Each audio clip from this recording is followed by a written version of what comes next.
Okay, so now we're going to do an exercise with futures, but before we start, I need to clarify two things. So as I said in the explanation about futures and forwards, we have the possibility to have the obligation to buy something or to sell something, right? So we can be, like if we go back to the first example about corn, we can be the producer of corn who wants to sell corn. That will be the position on where we want to sell something, or we can be the manufacturer of food who needs corn for products and we need to buy corn. So buying and selling has a name in finance, which is long or short. Long is called to the person who wants to buy the good, right? So if you want to buy corn, you will have a long position. So in the case of corn, the long position will be held by the manufacturer of food. Let's say cornflakes, Kellogg's, right? And short position is the seller of the good. In that case, with corn, it will be the farmer who sells corn, okay? So I think that's something very, very important that you need to know. If I want to sell something, I will have short position. If I want to buy something, I will have long position. So how will I mean, like this position, this perspective will tell me if I will be happy or angry in the future with the changes of prices. Let me go back to the example of corn, because I think that's very useful. So if we already said that 1 ton of corn will be worth or will be traded at $100 in 1 year, that is the contract, 1 ton of corn at a price of $100, and it will be exchanged in 1 year.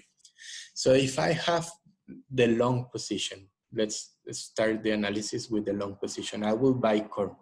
So I sign the contract, and by signing the contract, I am forcing myself to buy corn at $100.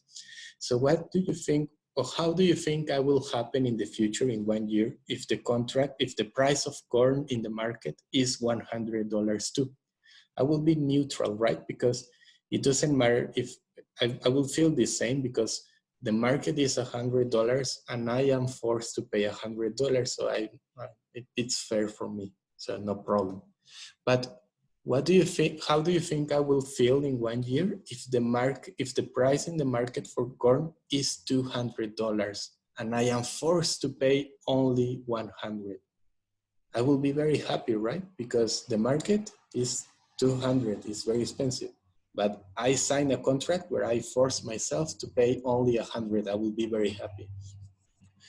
But the counterpart, what do you think will happen, or how do you think I will feel if the price of the market in 1 year is only $50 and I am forced to pay 100 to buy corn, and I can't say no, right? Because it's an obligation.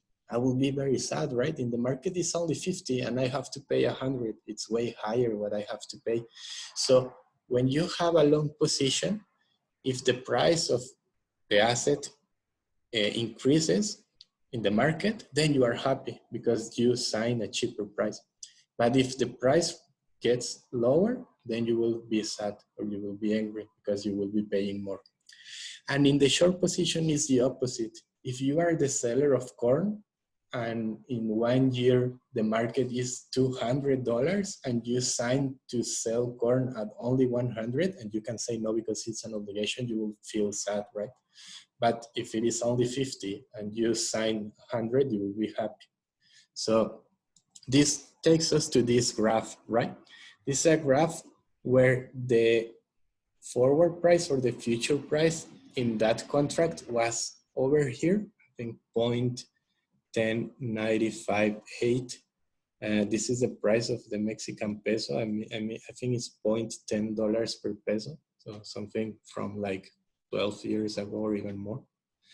And if the price increases, the person with the long position, the person who signed that he will pay this amount, this price, sorry, will be happy. That's why it's on the profit side, because they will be making a profit. The price increases, the market is more expensive, but you don't have to pay that much. You already signed a cheaper price, 0.1, and the market is 0.13.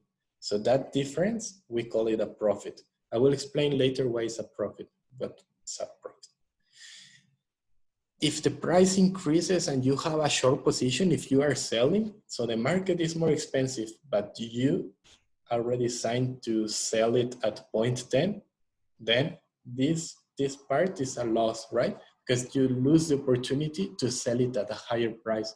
Instead of selling the peso at 0.13, you have to sell it at 0.10. Remember, the red is the seller. That's why if the price increases, you are sad. And if we analyze the other part, if in the future, instead of 0.13 is 0.08, then the long position will be sad because it's very cheap. In the market is cheap, but you can't buy it in the market because you force yourself with the contract to buy it at this price. And of course, the seller is going to be happy because the market is cheap, but he can sell it at a higher price. So that's the main thing that you need to remember. So I will stop the video here. In the next video, I will go straight to the Excel spreadsheet to do the exercise.